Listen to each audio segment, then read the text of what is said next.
All right. Good morning, everybody. And welcome to the Future Ready Oregon Technology Industry Consortium first quarterly meeting. I didn't even left off the heck part, so that's a really long title. My name is Turner Odell, and I work with the Oregon Consensus Program at Portland State University. We are assisting the Higher Education Coordinating Commission with facilitating these three industry consortia. I will apologize. I just had some surgery, so I have to. I don't have regular glasses aren't ready yet, so I have to use readers. It makes it really hard to see both you and the page at the same time. So I apologize already. I also have a sensitive person in our household, so I'll be wearing a mask most of the day, but because I've seen my face at least for a little bit here. So welcome. We've got a pretty packed agenda today for you all. Just to briefly review it, we'll start with some introductions around the table here in just a minute. And then we'll be doing a couple sort of housekeeping items and public opportunity for public input if there isn't. And then approving the minutes from your kickoff meeting months ago. Then we'll dig into the content. We're going to get an overview and exploration of the equity lens and the sort of equity foundations on which this work will base. We'll also dive into the charter provisions and a little bit about decision making for this organization, for this group, the consortium. Then we'll take a quick break to grab some lunch, which we'll be providing, and then we will hear from a panel discussion with some technology workforce training partners, and hear a little more about the equity and access to workforce training in this industry. After that, in the afternoon, we'll focus on the sort of specific short and midterm goals for the technology industry consortium. And we will follow that, wrap up kind of the day with some breakout opportunities to have some conversation about kind of what the sort of obvious opportunities and gaps are in terms of workforce development and the future ready industry consortia concept. So that's what we've got on the table. Any questions or comments on that? All right, well, we're going to do a round of introductions here. So we had a small tent card crisis. So some of you don't have 10 cards because you don't have either. But we're working on getting some blank ones that will fill in where. So we'll work on getting some of those, but in the meantime, we'll do a round of introductions. We'll start over here, we'll go around here, and we'll end up at the head of the table with our executive leadership team. So I will start. I'll start with Jim. Oh, and sorry, we got to pass the mic around because folks who are observing or participating online can't hear enough of you. And a reminder, when you're speaking with the microphone, please speak directly into it. I'm getting some feedback from our folks online that it's a little garbled if you're just holding it kind of away from you. I'm very comfortable with the microphone. Jennifer Purcell, and I'm the Director for Future Ready Oregon at the Higher Education Coordinating Commission. I'm really happy to have everyone here today. Tamara Perry, and I'm from Mid-Willamette Valley Community Action Agency, the News Resource Center. Good morning, I'm Madison Caniglio. I'm the program manager for employment services at the News Resource Center with Mid-Willamette Valley Community Action. Tamara and I are on the panel. Good morning, everybody. I'm Janelle Ives. I serve as the CTE State Director for the Oregon Department of Education. Good morning, I'm Kyle Ritchie-Noel, and I'm the Education and Workforce Policy Director at the Oregon Business Council. Good morning, I'm Wade Hopkins, representing Northeast STEAM Coalition.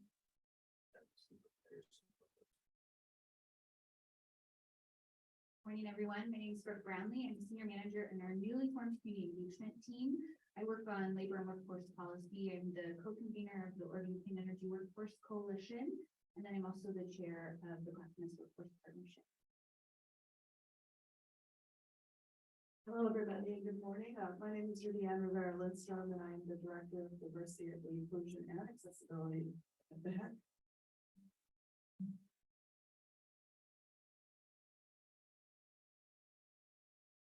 Good morning, everyone. My name is Jesse Hyatt. I am the Business Equity Manager out of the Office of the Governor. Morning, my name is Kevin Mackey. I'm a member of the executive staff for the Information Technology Group at Oregon Health and Science University.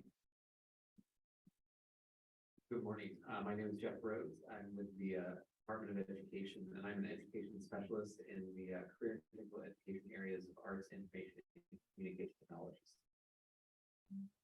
Morning, Mike Barnes, Director of Technology Workforce Solutions, CompTIA. Morning, everyone. I'm Jeff Hampton, Regional Development Officer with Business or State Economic Development Agency. Melissa Evers, I work at Intel and their central software group, and I'm a vice president. Morning, Andrew McGowan, Executive Director of Work Systems, which is the Portland Metro Workforce Development Board. Good morning, I'm Cassie Hammelman, and I'm a Vice President in Human Resources at Census.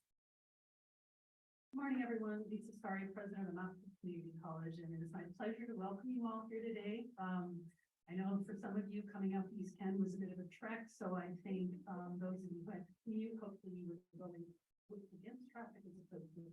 But it's wonderful to have you here, and just a few quick logistical things. Restrooms are down the hall outside, and then just keep heading straight. You'll find the men's room there. I know we're on a tight schedule, but if you need to go stretch your legs, you go out downstairs, and there's actually a walkway and a pond that you can walk by. So it's like only 15 minutes. But if you're anyway, pleasure to have you. Good morning, everybody. Thank you for coming. My name is Venkat. I'm the Senior Director for AI Computing at NVIDIA Corporation, and also an executive member of the Oregon Workforce and Talent Development Board. I was asked to talk a little bit about what we have been up to since we last met. And one of the things we wanted to do was to organize our activities going forward and identify opportunities to go after. And to that end, we thought about a survey. And Skip will be talking to you a little bit more about the kinds of questions and the people we surveyed and the answers to hopefully shed some light on how we prioritize our actions going forward. So thank you again for coming. Thank you. Skip Newberry, President and CEO of the Technology Association of Oregon. And I'll be sharing a little bit about some of the initial survey results. We went out and surveyed a bunch of our members and broader network around a series of questions that we put together to collect information about soft skills, more technical skills, and to hear from employers about what they're seeing and sort of what their current needs look like. And then we'll also get into some of the areas around perceived need in terms of diversification of existing workforce. So if we go to the next slide.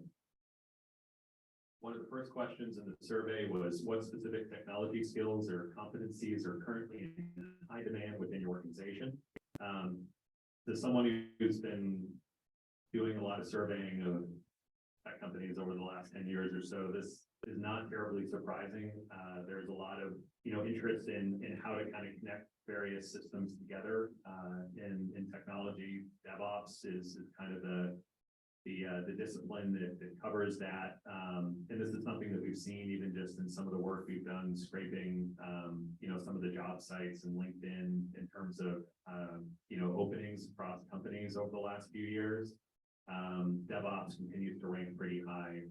And cybersecurity as well. This is something that we heard a lot of even in the first meeting of this group, where you know, with CompTIA's cyber states report this past year, there was the increasing importance and dynamism of cybersecurity jobs in terms of year-over-year growth. And data analytics, another thing that showed up in the CompTIA cyber states report. And then as we go down the list, a lot of engineering, instructional design, systems engineering, and also UX and UI. Interestingly, I just want to point out the high level CRM understanding and other function role specific tech platforms. So this is something that I think speaks to what we talked about at the last meeting of this group, which was really, you know, there are a lot of tech adjacent or tech enabled positions that are increasingly in roles like marketing or sales or finance that require some technical acumen in terms of interactions with different technology platforms. And if we're thinking about opportunities for folks to get into careers pretty quickly, not necessarily even with a 4-year degree, that's one sort of potential entry point. If we go to the next slide.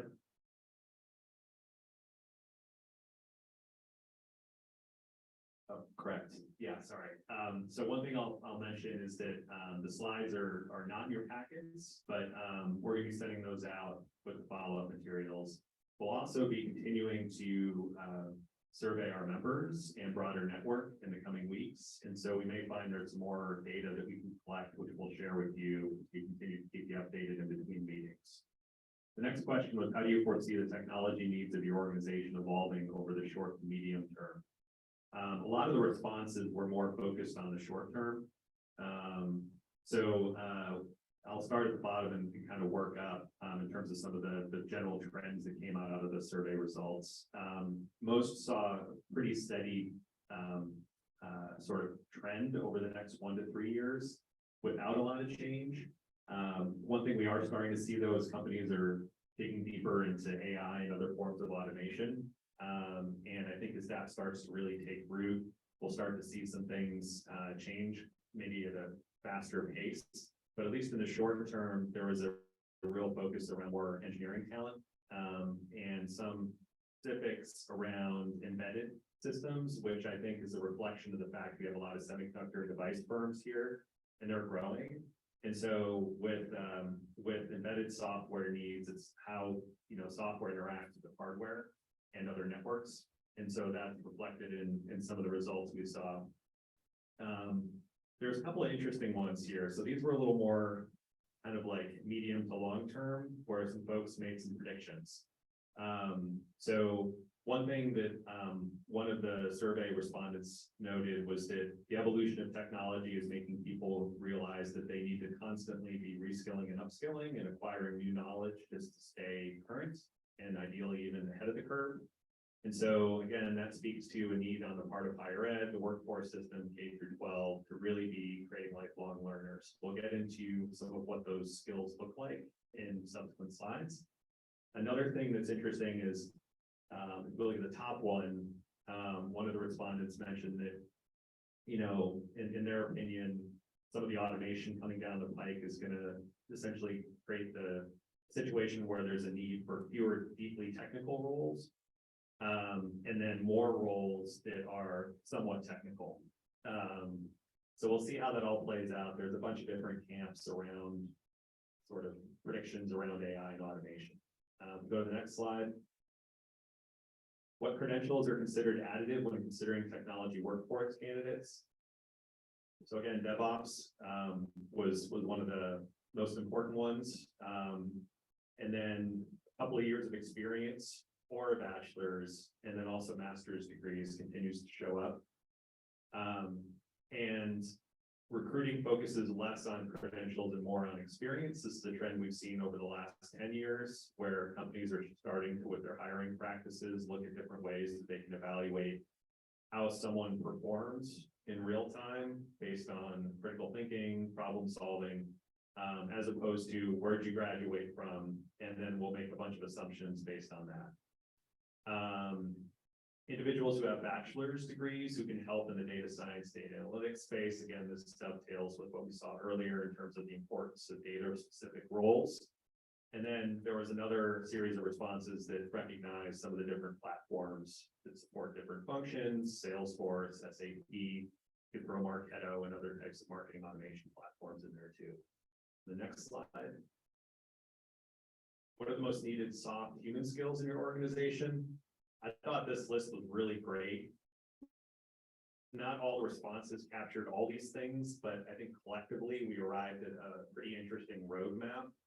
Just a couple of highlights, a lot of communication skills, collaboration, critical thinking. Essentially, the challenge that a lot of technology companies have and other sectors is they promote folks that have technical acumen, and then suddenly they find themselves managing people, sometimes a lot of people all at once. And that doesn't always lend itself to the best results. And so I think companies are recognizing the need to provide training for folks who are moving into managerial roles. And what that says is that folks who are coming in at the entry level, who already have some of these skills in place, are likely going to be able to go up into those roles more quickly. And so is there a role for higher ed and for the workforce system in K-12 to start to kind of build some of these foundations as it relates to soft skills? Go to the next one. How do you evaluate soft human skills? Again, this is an area where a lot of companies, I would say personally, just anecdotally in terms of feedback from companies, are struggling. So personal interaction and evaluation by managers is one common trend, behavioral interviews, and then performance evaluations around how they operationalize their various professional skills. So kind of vague, kind of squishy, lots of opportunities for bias. And so a lot of companies, I think, need a lot of help here. And what could be interesting for this group, kind of like put a pin in the question is, are there some sort of frameworks or other things that we could be helpful in providing to employers as a potential work product at some point in the future? Because this is one area where companies are really kind of floundering. We go to the next one. What types of technology training or upskilling programs would be most beneficial to meet your workforce needs? Here we saw a mix of things like code schools, software development and digital competencies. Again, ongoing help with data specific tools. One respondent noted that we need more development ability with embedded systems and native mobile development as opposed to a lot of the front end software development. So code schools and other certificate programs tend to focus on the front end, which is easy. But frankly, a lot of these companies need folks who, again, understand how multiple systems interrelate and also how to develop software for embedded systems and native mobile. Cybersecurity came up again, and then also customer success, marketing, and sales. We go to the next slide.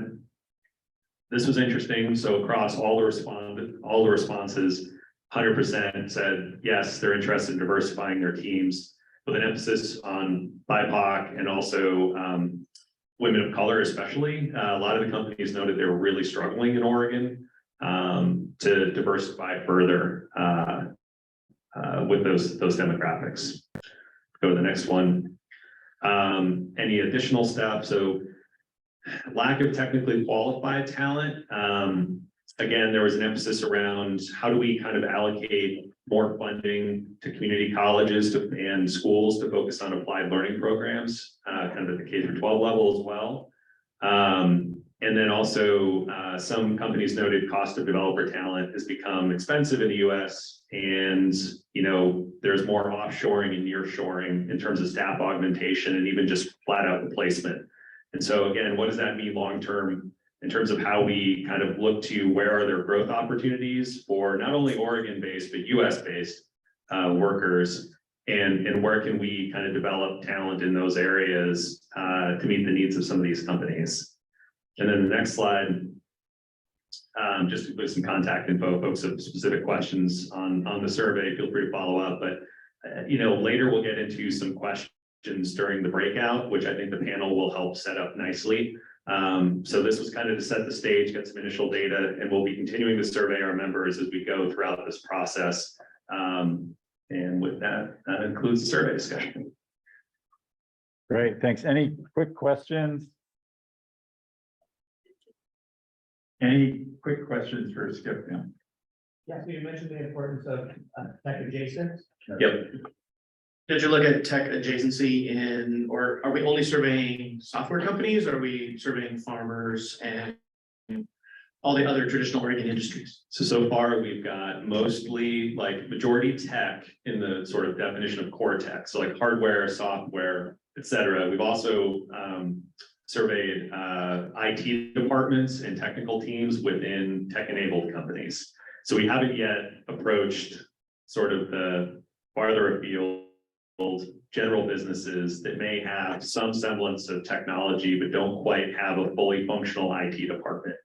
So that would be an interesting opportunity for a partnership, maybe perhaps with whether it's the Small Business Development Center network and or any number of different regional chambers to try and get at some of those other firms. This was just kind of easy to do because we had a captured member base through our organization. So we said, let's start there. But yeah, I think what would be interesting too is maybe in the later survey to go specifically and drill down on some of the tech adjacent roles with questions just targeting that. Because in this set of results on just technology roles in general, we got a lot of stuff that's relevant to like mid and senior, you know, in terms of where they're hiring, not just specifically junior. Over here. Thank you. I had a couple comments. So one was on the qualifications for jobs. One of the things that I didn't see, but I know that we look at is this notion of I don't need to see your resume. I need to know your GitHub ID. And you know, what are they doing publicly in terms of open source and open source development? And so that's a vector that I didn't see reflected, but it is certainly something that we look at. And then the other is a notion, you mentioned offshoring and absolutely that's a thing. But what we actually are also seeing is an inshoring into Oregon, because California is worse.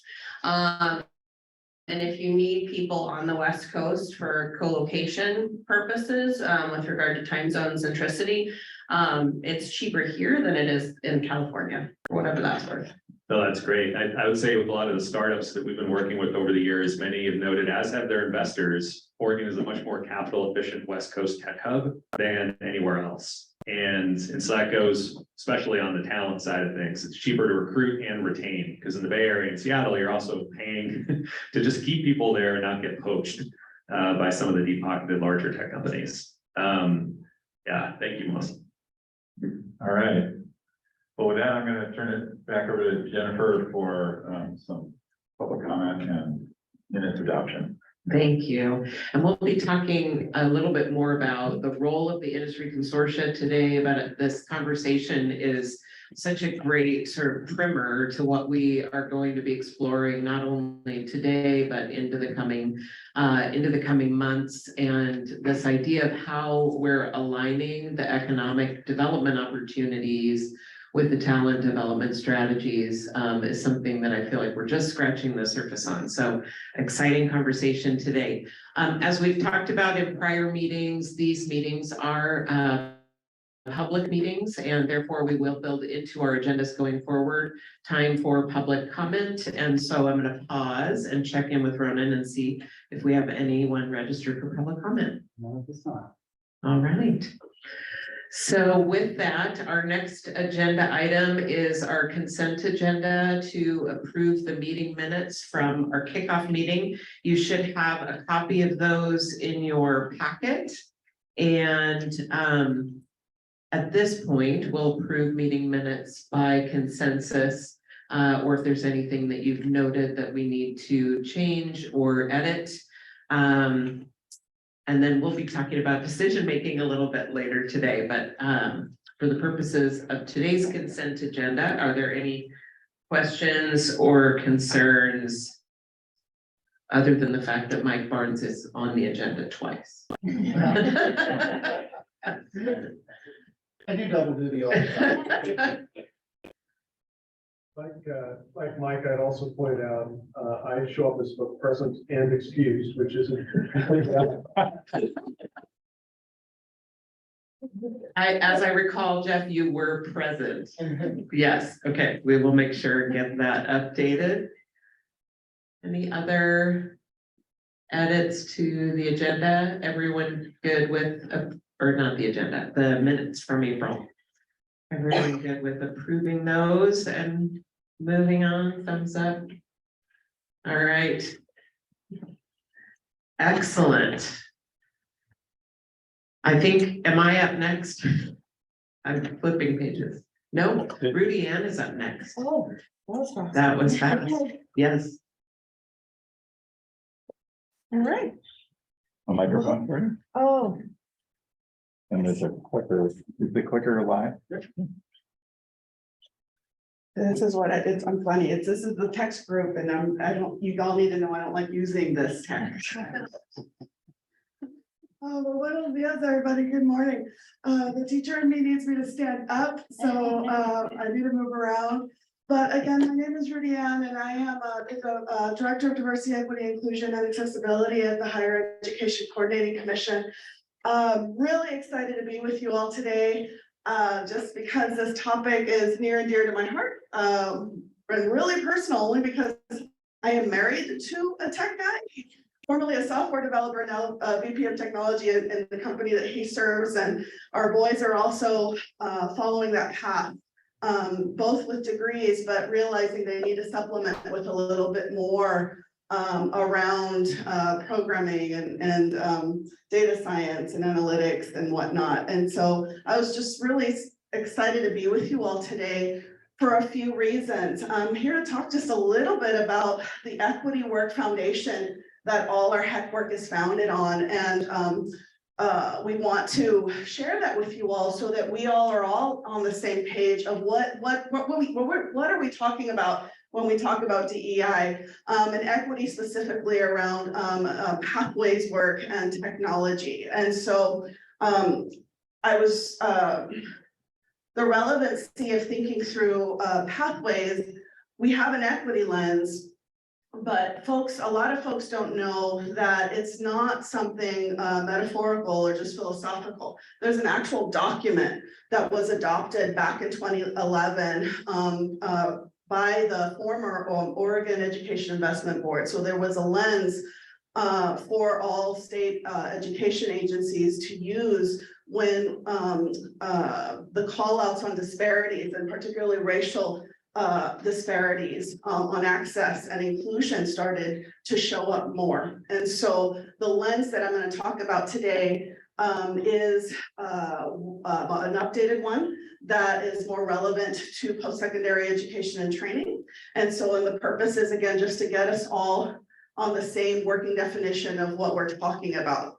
Because if I were to do a survey today, which is a whole other training, I can assure you, if I asked you all, what is your working definition for equity? I'd have about around 20 different versions of a definition for that particular word.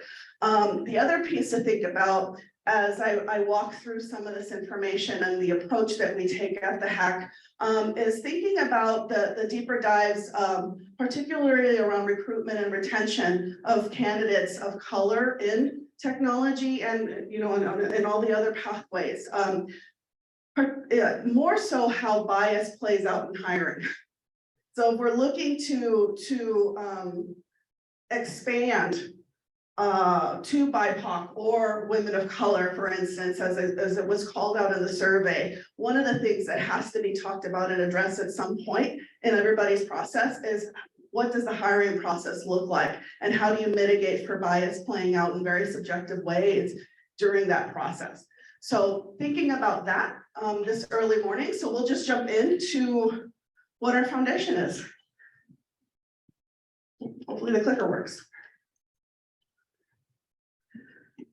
So this is HEC's equity stance. So the working definition for us, and I'm not going to read through the whole thing, but it's the beginning where we define equity and believe it'll be achieved once one community or characteristic, including but not limited to racial, ethnic identity, socioeconomic background, disability status, gender, parental status, veteran status, sexual orientation, and geographic origin or location no longer predict inequitable access to and success in post-secondary education and training. So the idea of that primarily being, we want to be able to create opportunities, remove barriers so folks and students, adult learners can access what we have to offer. And I believe these slides are in your nice folders if you want to look at those. So when we think about our equity lens, this is both a commitment for our agency, but we also, I lead a team of 3 within the executive director's office for the whole agency. And part of our charge is to expand the commitment to actually the operationalizing of that work. So what that looks like in practice is the creation of tools that are embedded within your processes so that you can slow down just enough to really think through and reflect on the considerations of unintended consequences. Who is this actually benefiting? Is this even the right way to go? Having those things embedded in your work could help minimize potential bias or the other things playing out in the work. But for the equity lens in and of itself, for us, was adopted in 2014 as a cornerstone to the state's approach to education policy. In November 2021, like I said, we updated our lens and we do have, I think, links. I'm looking at Jennifer. Folks have access to the actual full document.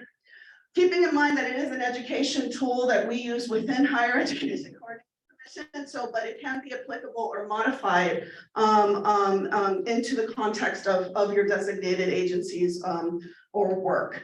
But the purpose always is to clearly articulate the shared goals we have for our state, and then to make intentional policies, investments, and systemic change to achieve an equitable education system. If we want to be able to confirm the importance of identifying and urgently addressing institutional and systemic barriers that have limited access for students and adult learners, and then emphasizes, of course, the historically underserved populations with a particular focus on racial equity. And again, that in and of itself is a whole other training that helps supports culture climate efforts in the work. Any questions on that? It's a lot. It's a big document that we have with working definitions and whatnot that you can look at a later time just to see how it can be changed if you need to use one.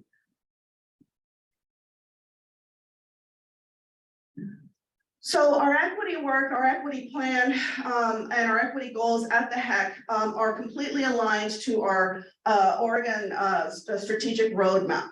The roadmap has 5 specific goals around transforming and innovating to serve students and learners the best, centering higher ed and workforce training capacity on current and future state needs, which that's what this is all about.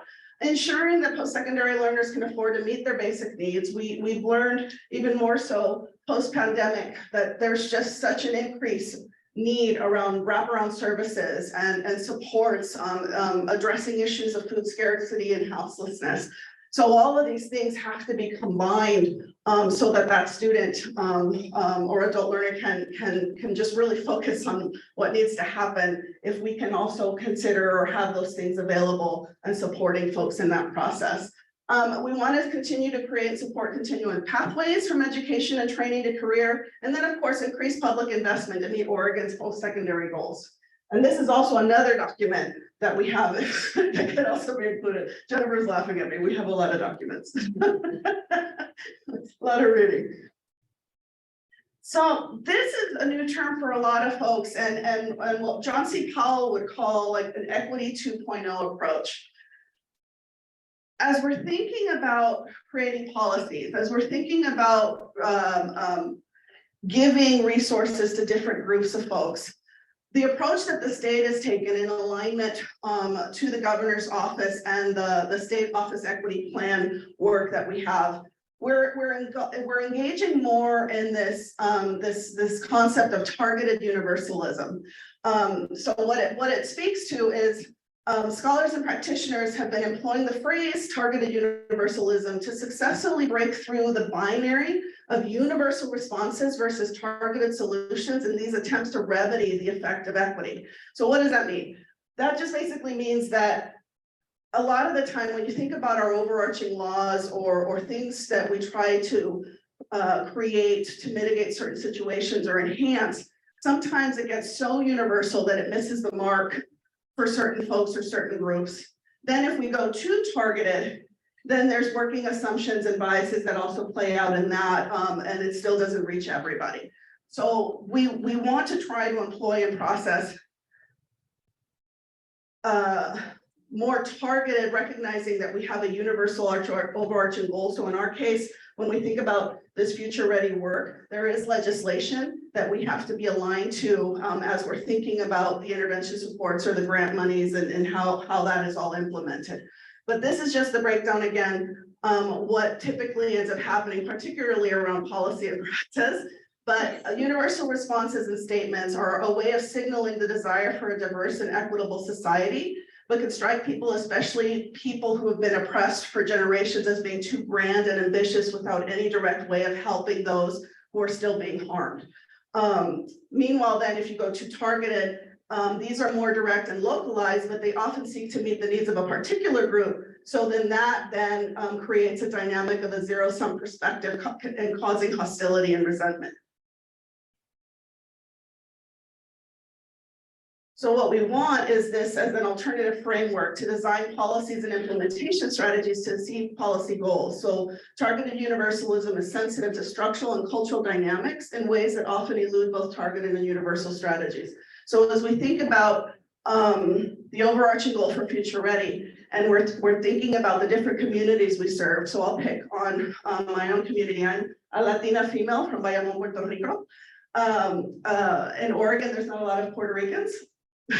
But we do have the Latino community is the largest of all the community groups as far as in Oregon in and of itself.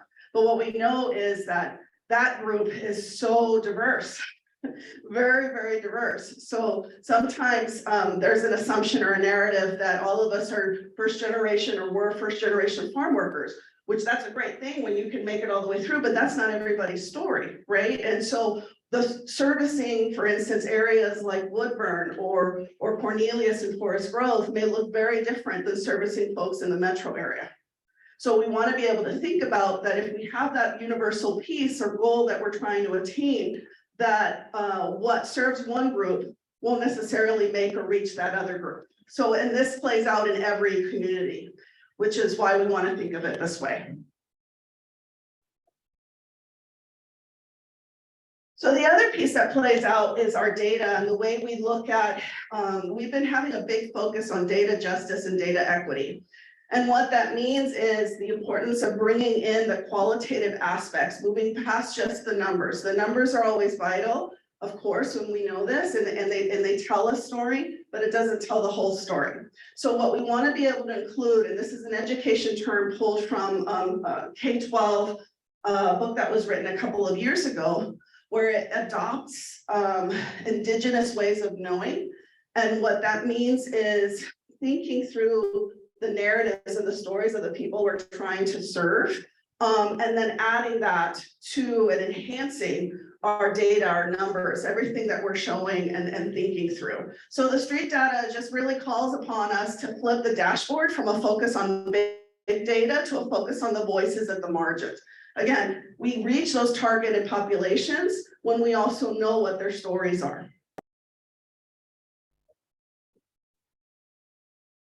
So the goal of Future Ready and for any type of legislation that the HEC has to implement or manage is just really moving from status quo to transformation. And as we all know, this can be really, really hard because in every pathway and every career field, there are barriers and sometimes really, really big ones. Working in state government, there have been policies and practices that have been in place that have actually perpetuated the things that we're trying to disrupt now. And so what we're called to do in thinking about what is status quo right now, a lot of the time it prioritizes measurement and incremental improvement over learning and transformation. It can be a shallow approach to the incorporation of student and community voices. So that's where this idea of tokenism comes into play, that sometimes it's a check the box or the word of the year for us at HEC is chequity. We do not do chequity, chequity work. I saw a poster and a t-shirt that we're gonna get to, because I love it. I know chequity work here. But it's approached in very authentic ways, but then we don't want to perpetuate tokenism and marginalization of the gifts and the voices that come forward from these amazing folks. Switching the narrative from deficit thinking to what we say in Spanish, that pobrecito mentality, that oh poor thing mentality, to wow, utilizing even hardship, recognizing the strength in that it takes to push through and seeing that as an asset in process. So when we think about transformation, we want to focus and work towards that system. We want to authentically engage student and adults' voices in process, value multiple ways of knowing and learning. So recognizing that how we approach even technology isn't necessarily the same in different parts of the world. So how can we embrace even approaching those things and bringing in that innovation and perspective? See and understand community cultural wealth. So like I said, all the communities that we're trying to reach, there's a wealth of information that they have and so much value that they bring to a process to enhance the work. And then, of course, our big focus for us is those building of the relationships and work towards restoration and healing. So in Oregon, I'll keep it personal, local, and immediate. Like many other states, we've burned a lot of bridges with our communities, and there's a historical context that's still playing out to this day. And if we're not sensitive to that, we might miss something and hinder that building of the bridge. If we don't recognize that some spaces, not all spaces, but some spaces have gone through some stuff, and if that's not addressed from the get-go in a transparent way, we won't reach them. So that's another consideration to have as we start thinking through, what does this all mean for us?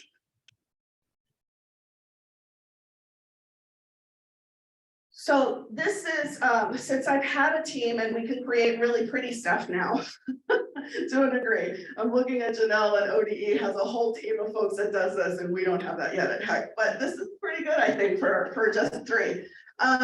But we took our HEC equity lens, which is the really big document that talks about our stance, that talks about the why, that talks about everything, and it's about 10 pages long, to a more practical tool to use for our teams as they think through the work that they get to do. So what it is, this has an accompanying worksheet, but it's the visual of just what you should always, or what we should always be thinking about as we engage in our work.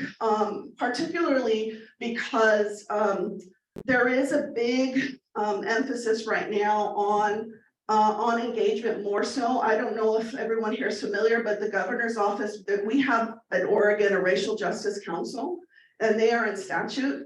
And so they are there to help kind of keep us accountable to the work, but also help support this idea that as we're going through our budget process as state agency, that we incorporate the voice of the folks we're trying to serve. So part of the reason why we created this tool is to slow it so that we can, at the HEC, our need was to slow it down just enough so that we're actually thinking about the impacts of the work, but then really evaluating, communicating what we did and closing that loop. At HEC for a while, and we're getting better at it, but we weren't great at closing the loop. We would connect with a lot of folks, but the follow through to just say, hey, this is what we did and this is what you contributed to was still a gap in our engagement work.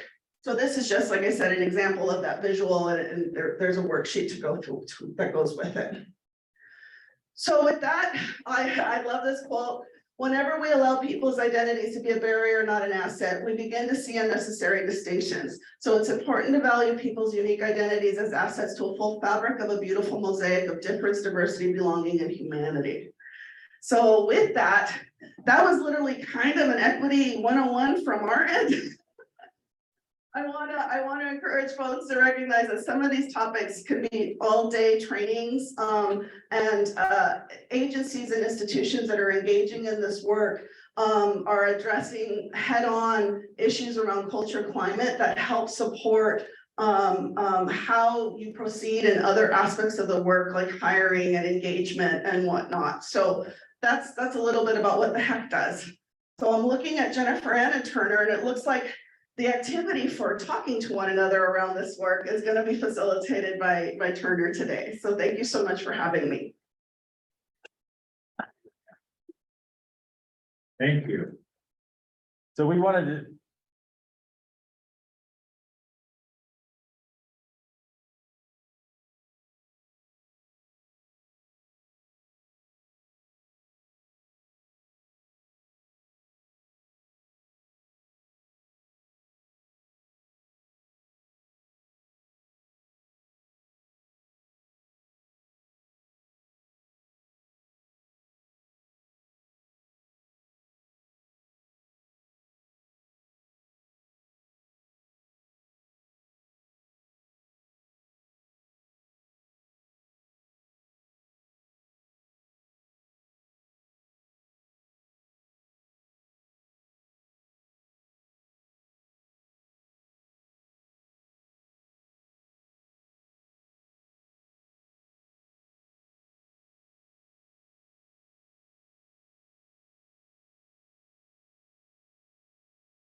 next to the full group. And share any, ahas or takeaways or key insights that you all might have had in those little one-on-one conversations. Does that make sense, everyone? All right, so I'll give you a couple minutes just to kind of think through, look back at the slide, have some thoughts about what we just heard from Rudy Ann.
As best we can, if there's a group of 3 or 2, that's fine also, but just basically small group discussion on the question, how do you see it?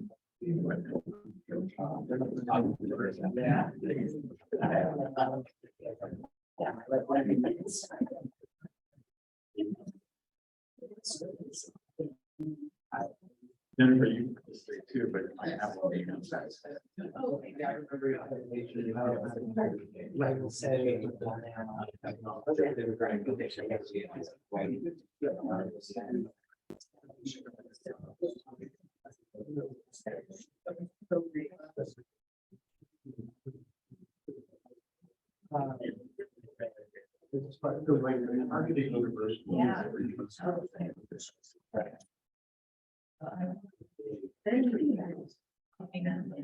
Yeah. And then I set the tone for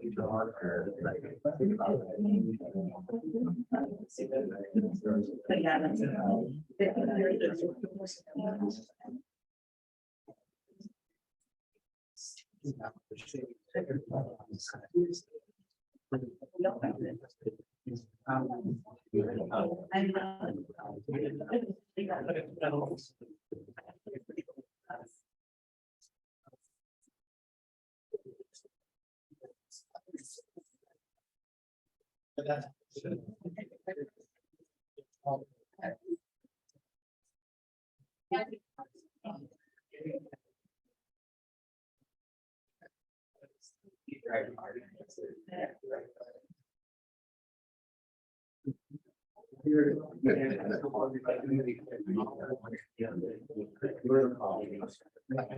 Right. So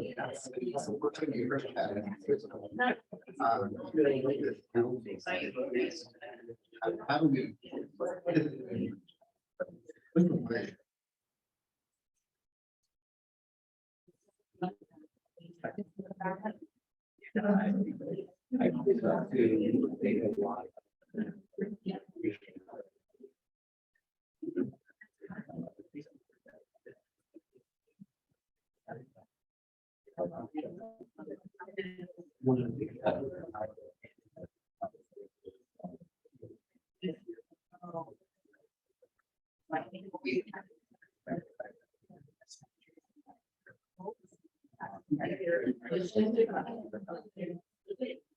I.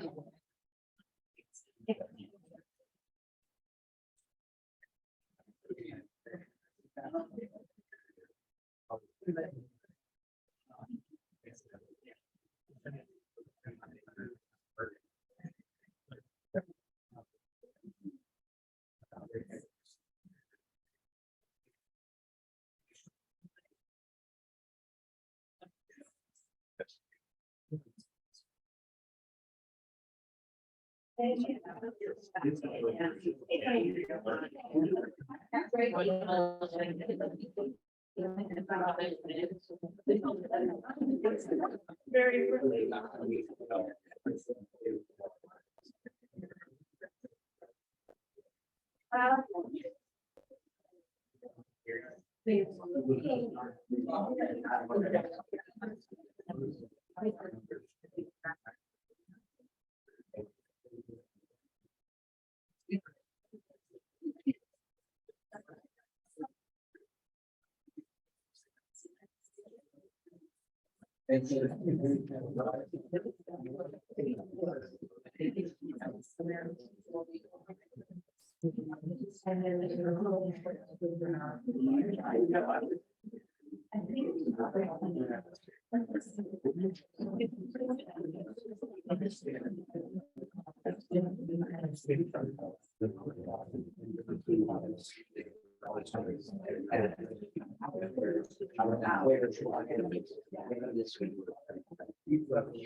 Yeah.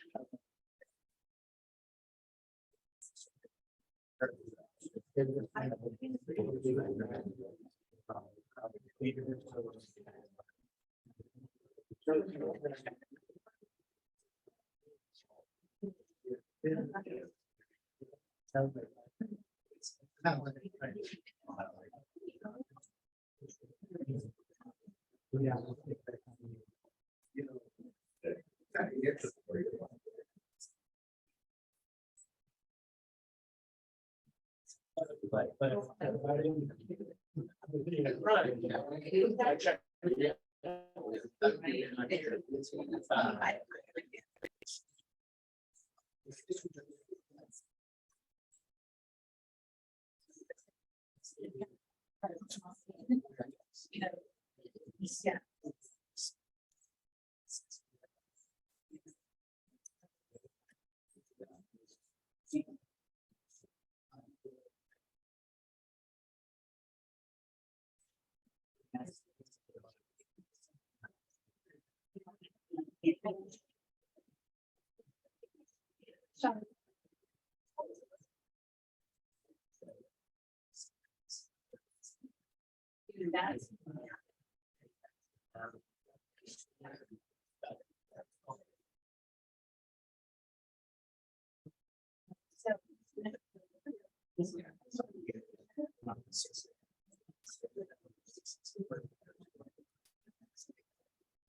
Yes.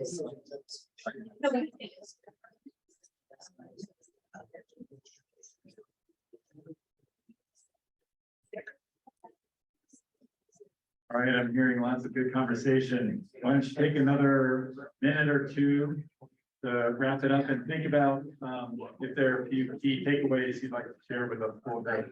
And we'll do that in just a minute or so.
Still going. All right. Well, that was great. It got very loud. That's perfect. How about, does anyone want to kind of share any sort of ahas or key takeaways or thoughts about how you see the equity lens manifesting in the work that this consortium's leaning into? Anybody want to share a little bit? This is the share part, right? Fair share. It's great. Thanks, Cassie. So I thank you for sharing, because I think it was a good discussion starter for this, and I think most of our conversation really went into kind of the pipelines. For this work, we were talking about who are, what tech groups are we still trying to attract, and are we trying to meet? We talked about tech enabled, tech adjacent, right? And how far do we go from there? But then really start to think about who are the pipelines coming into that.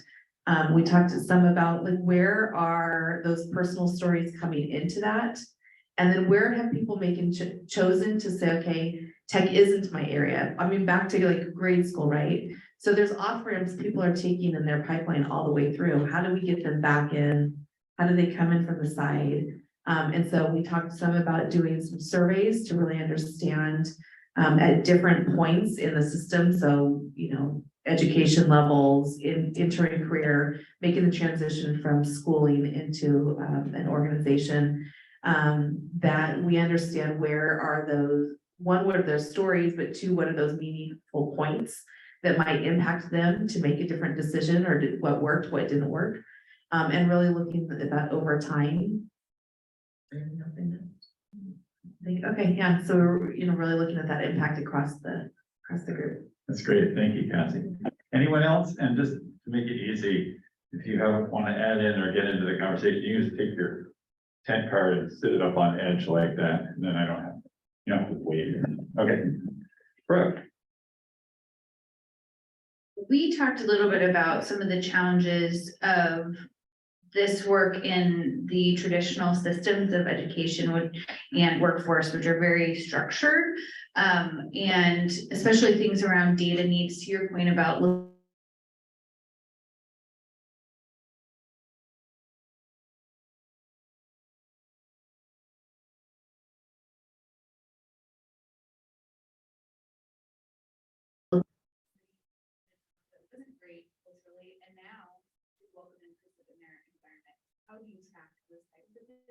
which aren't things that you see coming out of, a Department of Labor grant, or, that's something that you could compare necessarily in a more, quantitative piece, but it's very important. Thanks, Brooke. I have Ben, Cassie, and then. So one of the things that Rodianne mentioned was the meeting basic needs and wraparound services. So that got me thinking about the fact that hungry kids cannot learn. And I wanted to find out what kind of collaboration you have with kids who are on SNAP benefits or TANF, et cetera, and whether there are some DHS folks that we would need to collaborate with, or to see what opportunities we have in this consortium to be able to have a positive outcome there. I know, talking to Skip, that access to technology, access to broadband is probably one of the most basic things that comes up, particularly in the rural areas. And is there some funding that we could provide? And maybe there's separate funding also from the federal government on broadband access in rural areas like Starlink, et cetera. So maybe that's something we could help facilitate. And so I'm just looking for the how, but I think the what is pretty clear. Is there something you want to add? Yeah, just to put a finer point on some of the digital equity issues as well around, not just, I mean, there's broadband infrastructure or Starlink and wireless. There's also issues around devices and then the training and education part of it. And maybe there's an intersection point with Future Ready on the training and education as it relates to just basic access, frankly, to job training, educational resources, and other services that can be made available, hitting at some of the wraparound needs. All right, Janelle and I also talked a little bit about the challenge of systems change. And I think that this group really will come together with a commitment around a vision. But then as we think about the implementation, there are so many different systems that we'll rely on to really help us meet this commitment to equity. So thinking about, the pre-K-12 system, thinking about the post-secondary system, thinking about each and every employer and their culture once an individual would land there. So how do we think about taking this commitment and this vision and actually helping all the systems sort of understand their role in that and live up to that? We have countless examples of individuals inspired by STEAM and technology in K-12, and then post-secondary is just not a place where they found any belonging or any pathway. And then you just keep going. They landed an employer where in fact they, are just don't feel that sense of belonging, and all kinds of examples. So we just talked a little bit about that. How do we move a really important commitment to equity through all of those systems? Great, thank you, Carl. Anyone else? Even if you don't have a tent card, you can participate.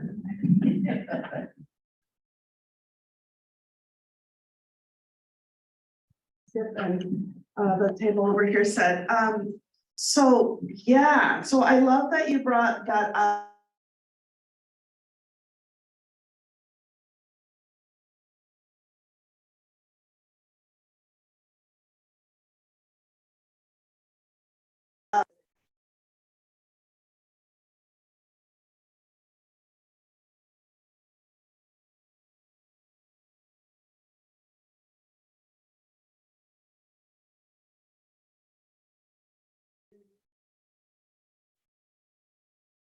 Middle school students, and they just recently got this grant so they can expand and connect and partner with OSU in order to create path.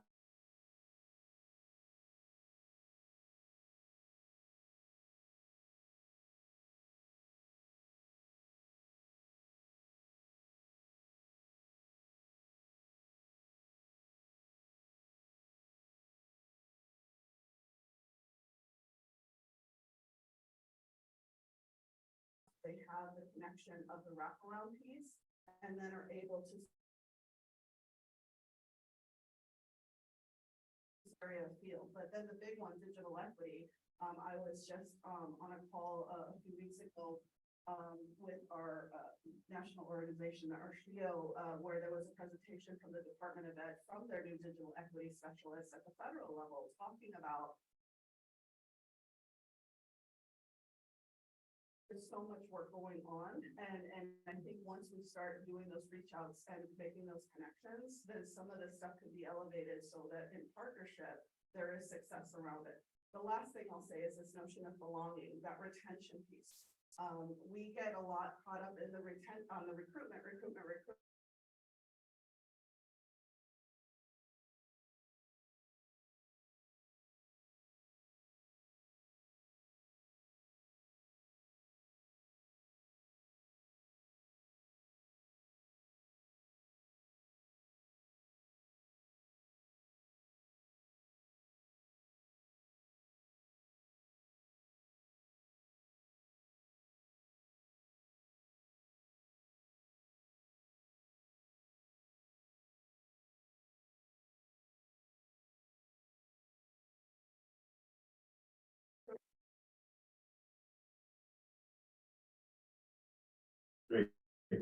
Thanks. Anyone else? Yeah. Mike.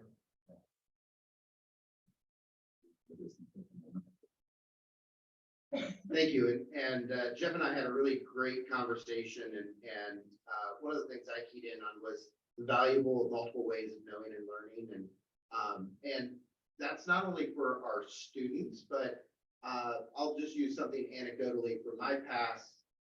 In Indiana, we had a large influx of Afghan, they call them parolees, not refugees. You know, when Afghanistan went through its change. And we did a great job. We were very proud of getting people training and placing them in jobs, only to then 6 months, 12 months, go back and find out that they're no longer there. And so we can't underestimate the work that needs to be done at the employer level as well. The large employers generally are make things available and build a culture around that. But the vast majority of employers across the nation are between 2 and 50 people. And they lack the resources. They want the talent, they want to be inclusive, but they don't understand. So we have to figure out how we educate the employer community as well. Great, thank you, Michael. Anyone else? All right, well, we're running a little ahead of time, which is a good thing. That means we might break a little early for lunch. But we will go right ahead and Jeffrey, you're gonna operate from there. Okay. Turn it over to Jennifer. I think this probably works best, and you all have copies of the slides in your packet, and Ronan will put them up on the screen as well. But this is such a great conversation, and I'm excited about the energy and the thought partnership that's already happening in this space, and just picking up on some of the themes. And this brings us nicely into a conversation of the charter is, you know, what makes Future Ready Oregon different? And much of what is built into the intent of the legislation is around this idea of shared leadership. And the shared leadership model that the industry consortia is operationalizing is this idea that as we bring together employers and industry leaders with education and training providers and community-based organizations and culturally specific community partners, that that we really are going to put ourselves in a pathway to co-creating solutions to some of our most challenging workforce development challenges. So what we're going to do now, and as Turner mentioned, we're running a little bit ahead of schedule, which will work well for us. You might have more than 15 minutes to get outside and see the pond. So we'll keep moving in that direction. We're going to review the charter. You have a copy of this slide deck in your packet, as well as a copy of the charter, and I would encourage you to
years.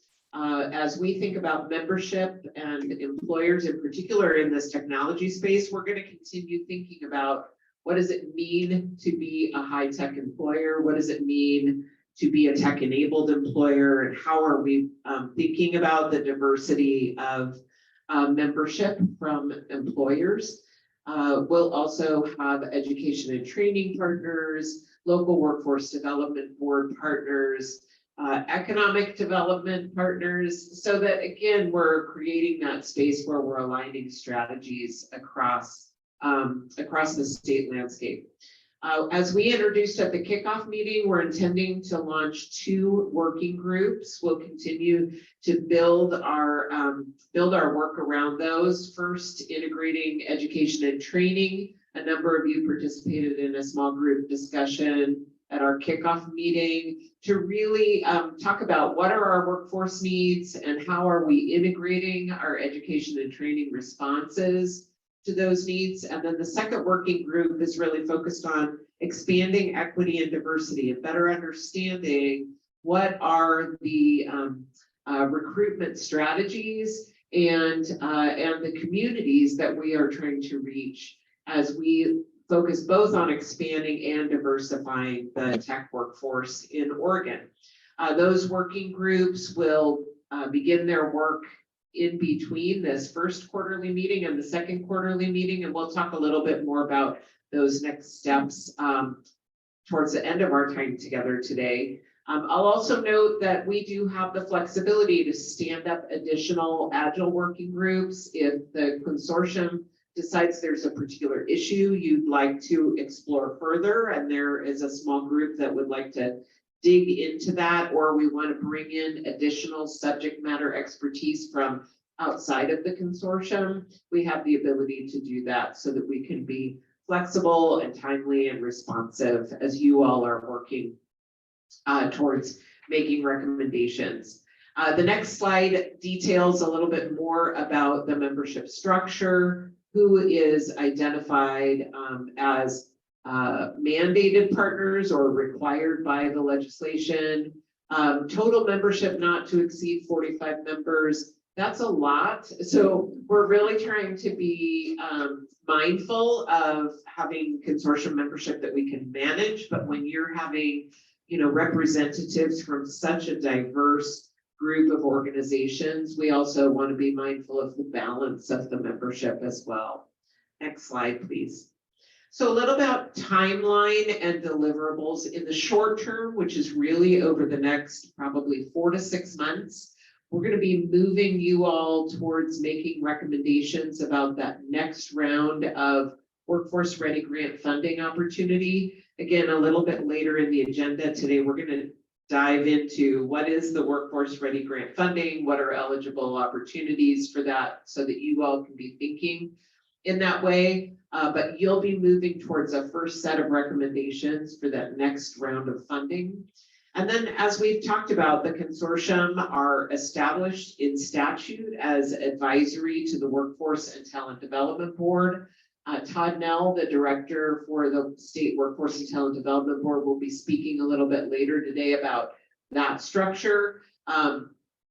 And in the medium term to long-term permanent role of this body, it is really to inform workforce investments, legislative priorities and strategy around the technology workforce needs in Oregon. Next slide, please. We're going to talk a little bit more about decision-making and accountability, and Turner is going to walk us through some things to be thinking about in that space. But as I mentioned, this body is advisory to the state's Workforce and Talent Development Board and is responsible for informing and aligning with the Workforce and Talent Development Board as a cross-system governance board to the governor's office. And the industry consortium will be advisory to the HEC, both the commission itself, and you heard from the commission chair at our kickoff meeting, Chair Cross, as well as HEC staff in terms of your role as legislative point of accountability for Future Ready Oregon implementation. And we're looking forward today to hearing from a number of Workforce Ready grant recipients a little bit more about the work that the grant funding component of Future Ready Oregon has been advancing. Lastly, I want to draw your attention to, Ronan, next slide, please. The very bottom of your charter just mentions conflict of interest. I know that a number of you inquired about this before determining whether you could participate as a consortium member. The consortium will not be making funding decisions. That is the responsibility of the HEC and HEC staff. This body will absolutely be informing and making recommendations about strategy. So how do we invest in order to really advance the technology workforce? And our lane really is on education and training pathways, post-secondary in particular, but thinking about systems alignment strategies and thinking about workforce recruitment, retention, and career advancement strategies in technology. Again, this body will be creating recommendations, but not making decisions about funding, which means there will not be a conflict of interest. So I know that there are folks who would be interested in funding opportunities. You're not precluded from that by participating in the consortium. I'll pause there.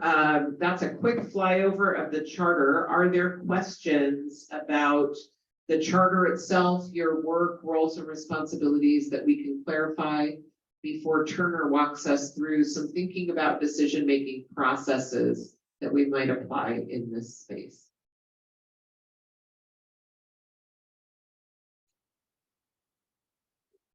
Yes. So one question, Jennifer, as I was thinking through the charter, is that we go through the exercise of gathering all the data that we can assimilate from the survey and these panel discussions, etc. And I'm hoping that we can come up with a prioritized list of recommendations to go after. But some of those recommendations will involve funding, but there may be others that involve policy or legislative actions. And so how does this consortium make those recommendations, and do we need a legislative champion in this consortium? It's such a great question. So I'll caveat this with, these are brand new decision-making bodies, right? So some of this we're learning as we go.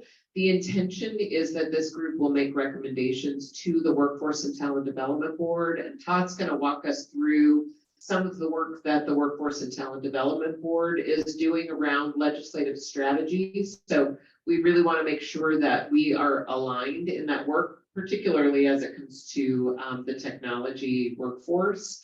Additionally, this body will be informing policy and funding priorities going forward in terms of informing the agency as it's thinking about legislative priorities. Longer term, probably midterm, we'll want to be thinking about what does it mean to have a legislative champion? What is the right pathway? I think it's going to be different. In some cases, the HEC will squarely be in a leadership role for policy you might be recommending, and therefore working directly with the HEC and the WTDB is going to be the right pathway. There may be other legislative priorities or policy recommendations that make sense to partner with other agencies. We of course have Business Oregon and Department of Education at the table, but DHS came up earlier, right? We may need to be thinking about legislative strategy, but I think some of that is probably to be determined as the work unfolds. All right, I'm going to turn it over to Turner to walk us through some decision-making processes, and we are continuing to be a little bit ahead of schedule, so I expect we'll be able to take a break here in a bit. Perfect. Okay. So as Jennifer mentioned, this group is advisory to the HEC, and the Workforce Talent Development Board. But I would suggest that the potential influence of this group is, I mean, it's a very diverse group around the table, right? You've got different interests coming from different perspectives, but your influence will be maximized to the extent that you can speak with one voice, right? Not just, well, a bunch of us thought this and bunch of us thought that. So to that end, Heck suggested that I talk to you a little bit about how to build consensus, make decisions by consensus, and do some joint problem solving. So this is, I'm going to take this off there. So this is something we could spend a lot of time on. We teach entire trainings around consensus decision making. But we wanted to give you kind of a high level overview of some concepts. Many of you may already be familiar with some of these, but so we'll go through it kind of quickly, but I'm happy to answer questions as we go along. There's kind of a process that is helpful sometimes for thinking about joint problem solving, consensus decision making. You know, you frame your issue, you develop a common base of information, and you learn from each other where everybody's coming from, where their interests lie, what their perspectives are. And then using that base of information, you develop some criteria for finding your solutions and decision-making criteria. You develop options, you evaluate those options against the criteria that you created in advance. And then you develop consensus. Looking at that evaluation, you develop some consensus around what options you want to move forward or advance. Next slide, please. So just kind of expanding on that a little bit, criteria that you might develop can be based on the interests of the different interests reflected around the table. They can also be based on external factors of various types, economic, time, legislation, you know, all that sort of thing.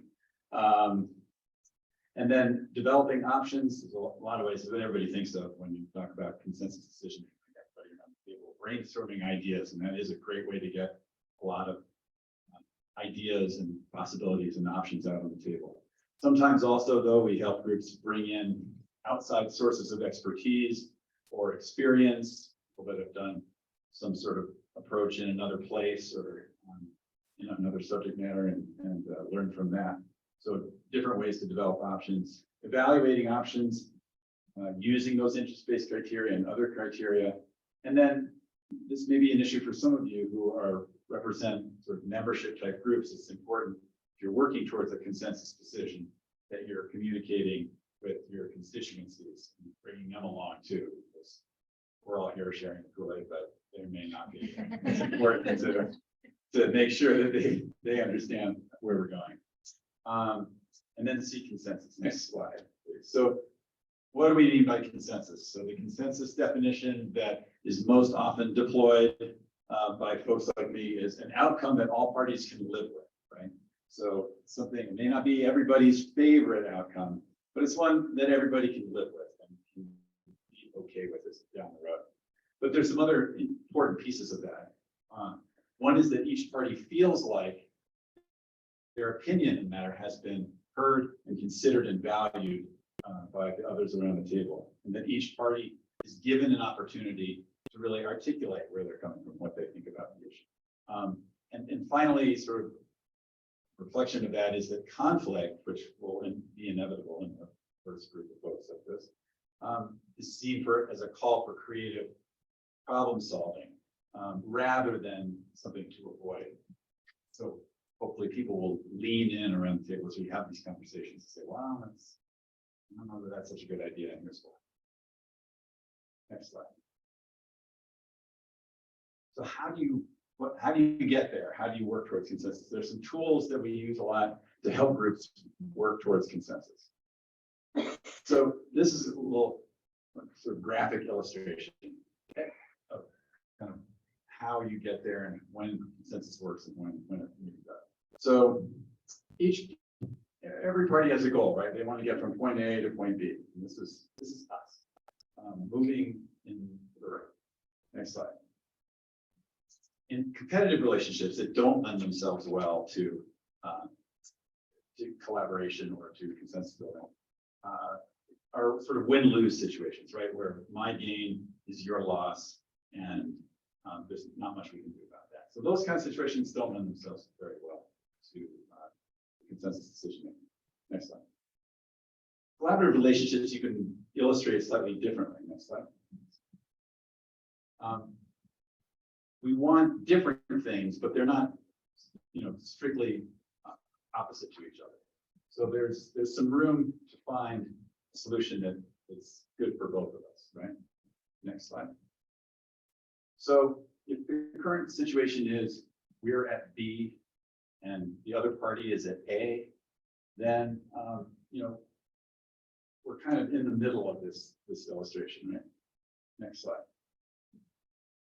In order for us to win, they have to win too. So it leaves a whole quadrant. We call it moving northeast. That's kind of for it. But there's not just an opportunity for a single solution, right? There's a whole space where we win, we gain something that we're looking for, other parties gain something that they're looking for, and it's one or the other may gain more or less, but it's still something that you could live with, right? Because you've improved your situation a little bit. They've improved their situation a little bit, and you found a place that's better for both of you, and is still something everyone can live with. Next slide. So, as a practical matter, how do you get there? How do you find those spaces? There are two essential responsibilities that folks around a collaborative table seeking consensus have to commit to. Two essential responsibilities. One is to speak up about their own interests and concerns, and particularly if they disagree with the way things are going. But the second, equally important, is to actively work to satisfy the needs and interests of the other parties at the table. It sounds simple, but it's often a mindset that isn't there at the start, right? People come into potential conflict situations. Not that this is that, everyone I think here has common goals, but it is helpful to think about, you may not always be perfectly aligned. And if people really listen to the interests of the others around the table and then try to figure out ways to solve their concerns while also solving their own concerns, it's remarkable to see how much progress a group can make. Next slide, please. We sometimes refer to this as reciprocity and really conflicted negotiations. There can be a real back and forth. Okay, I'm going to give a little on this so that you'll give a little the next time. Again, that's more in a really high conflict situation, but it is an important concept, this idea of reciprocity, the idea of working to solve other people's problems or concerns or address them around the table will really help move the group forward. Next. So sometimes when big groups are making complex decisions, we use a tool. This is just an example called the red, yellow, and green cards. So some people do it with thumbs up, thumbs down, thumbs sideways. Lots of different ways to do it. You may have participated in this, but basically an option is put on the table and everyone around the group indicates where they're at with it. Their green means they love it, it's great, fine, let's move on. Yellow, I have some concerns, or red, no, this is not going to work for me. The important piece of this is that if you flash a yellow card or red card, we actually do use these cards. I mean, use them in big, complex decision-making situations, issues. It's really fun to see people lean into it. The important piece is if you're flashing a red or a yellow card, you're putting the brakes on in some way. You're saying, I have a problem with this, and here is an answer. Here is a potential way to solve that problem. It's kind of taking that next step. It's so important to offer a constructive alternative. And then, you keep working that kind of situation and offering alternatives until you try to find that place where everybody can live with the solution. Sometimes folks will just stand aside of it. People say, this particular decision is not important. People just step aside and not play at all. But that's again, really high conflict situation. I think, is that it? Okay. So, and that was a lot of stuff really fast, but it was just really, the idea was to kind of give you a high level overview of a way to walk through consensus decision making. Any questions on that? Yeah.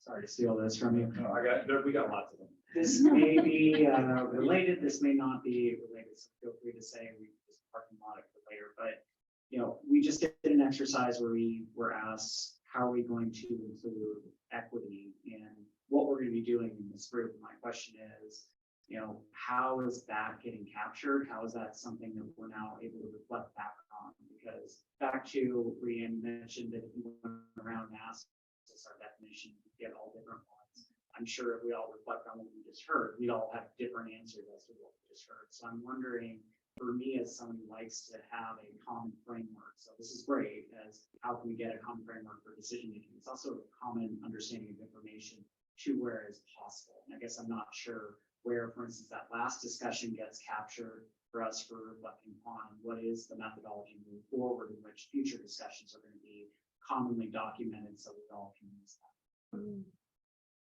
Great question. Sorry. No, that's a great question. And I'm gonna let Jennifer answer. No, it is. I'm just the facilitator. I was gonna say, it is a great question, and I think it is our intention that we will decide on a decision-making process. This is one approach. Consensus is one approach, and I think I'll probably lean on the leadership team. I'm looking to my left. That what I think probably what we'll do is bring some other decision-making approaches to this group at our next quarterly meeting and decide as a body how we want to move forward with decision-making, because there will be decisions that we'll have to make that we'll have to reach consensus or agreement on. And it will be helpful to know what that framework is and what we've all agreed to before we get to that point. Does that answer your question? Rudy Ann, I think also wanted to add. So, but within that, I would add, and I thank you for bringing that up, because we obviously haven't decided how is equity going to be embedded in all this, every step, everything we do all the way through. Because that's the hope, is that yes, I was able to give a little bit of an overview for a working foundation, but again, it's not meant to be this philosophical presentation. And so the idea is, in the process that you all decide to do, particularly around consensus, how will you incorporate those equity considerations so that you actually have a process to think through before you make that decision, you know, about impacts, about who's it serving, about what, you know, what are we still missing, right? And so in equity work, you know, sometimes it's this notion of out of sight, out of mind. And when we're in a rush, we default to however we default, and sometimes things get missed. And so this being such an important body of work, the intentionality of incorporating on purpose is going to be vital, particularly as it relates, and I'm thinking when Jennifer was talking about the charter and our relationship on accountability to the Racial Justice Council. As you know, they were big contributors to this work, and so how we be able to speak to our how and why we came up with what we came up with is just going to be equally as important. But having it embedded in process is what you all need to decide. Our equity lens formal document has up to 10 questions. We recognize those considerations aren't necessarily applicable in all cases, so it'll be important to, for the identity of this group, to decide what are those big equity considerations, which you all already identified. I heard about at least 5 just from the conversation that we discussed a little bit ago. So, but to Jennifer's point, that is a decision you will have to make to embed with intentionality what we're learning to keep the focus on equity.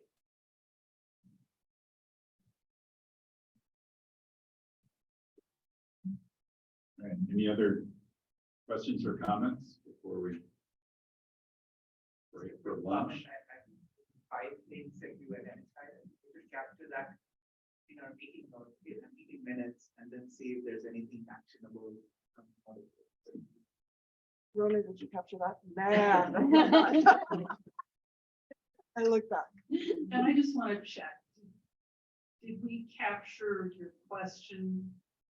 Or were you actually wondering how do we capture the conversation we had with all of that? Okay, and so the cap and that it is the capturing.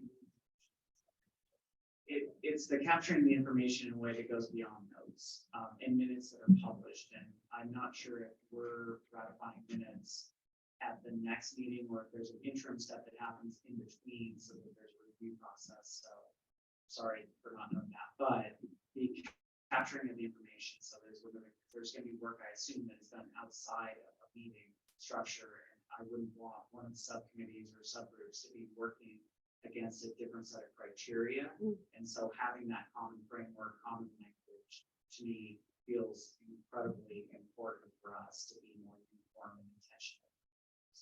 And Kevin, I'm wondering, is there like also something I'm hearing in that question around opportunities for like asynchronous contributions by the members of this group, recognizing that not everyone is able to make every meeting, either virtually or in person, and so they might have something like be struck by inspiration a week after the meeting, and they're like, oh, I need to add these things to this sort of Excel spreadsheet or whatever, or Google sheet, right? And I want to make sure that's captured somewhere. So is that also something you've been asking about too, is how might this stuff be added to in the interim, or? Yes, and I don't want to skip to technology solutions, because I'm in IT and I'm told, don't start there. So it ends up being that, yeah, but those moments of inspiration of how we're contributing and other things in between these sessions, those two as well. That seems like a great place and time for me to let you all know that we are in the process of hiring your industry consortium coordinator. This will be an individual who will be working directly with you all and building relationship with you all and be a functional central point of contact for the work of this group. And so capturing these thoughts, because it's great, not only how are we sharing information amongst ourselves, but continuing the dialogue between meetings, making sure that working groups are aligned in the framework. Those are such important considerations, and we'll have an individual who will be working directly with you on some of those things. And I expect that this group will come up with some really great technology solutions to those challenges. I think we'll go ahead and break now for lunch. I'm just looking at the time. Ronan, is lunch here? Imminent. Imminent. Okay. So what that means. Oh, a lunch is here. I just got the thumbs up. That was that imminent. So lunches are available in the annex. This will be a time where we're transitioning to our panelists. We'll be setting up front. I think we can probably take 20 minutes to grab lunches, stretch your legs. Feel free to eat lunch while we're enjoying the panel presentation. So if you want to get up and get outside and stretch your legs, and then if we could be back here at about 12:10, 12:15, we'll kick off that conversation right away. All right. Thanks, everyone.